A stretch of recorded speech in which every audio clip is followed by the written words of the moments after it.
কর সুবিধা দেওয়ার পরেও স্বর্ণ আমদানি হচ্ছে না। ব্যবসায়ীদের লাভ লোকসানের তথ্য গোপন করার প্রবণতা থেকে বের হতে জুয়েলারি ব্যবসায়ীদের প্রতি আহ্বান জানিয়েছেন জাতীয় রাজস্ব বোর্ডের চেয়ারম্যান।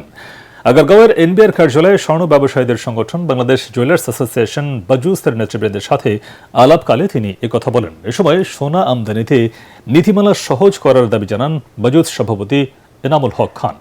তরিক ইসলামের রিপোর্ট।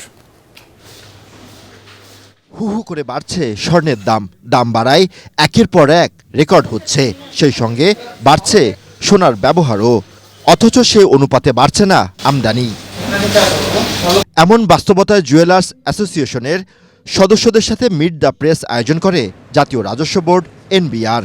এ সময় এ খাতের নানান সীমাবদ্ধতা তুলে ধরেন ব্যবসায়ী নেতারা।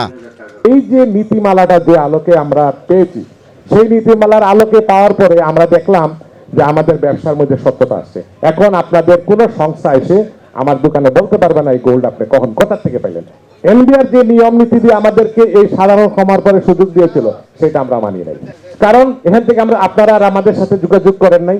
আমরা যেভাবে পারি ব্যবসা করছি, ওইভাবেই আমরা এখনো ব্যবসা পরিচালনা করতেছি। এ সময় স্বর্ণ আমদানি নীতিমালা সহজও কর হার কমানোর দাবি জানান সংগঠনটির সভাপতি। স্বর্ণ একজন ইম্পোর্টারের কাছ থেকে ক্রয় করতে গেলে 30,000 টাকা দাম বেড়ে যায়, তারপর তো অন্যান্য খরচ আছে। এই দেশ থেকে কেউ স্বর্ণ কিনবে না।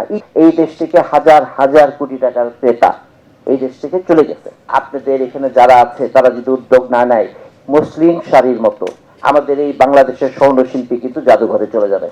এনবিআর চেয়ারম্যান জানান, ব্যবসায়ের লাভের উপর ট্যাক্স দিতে হবে।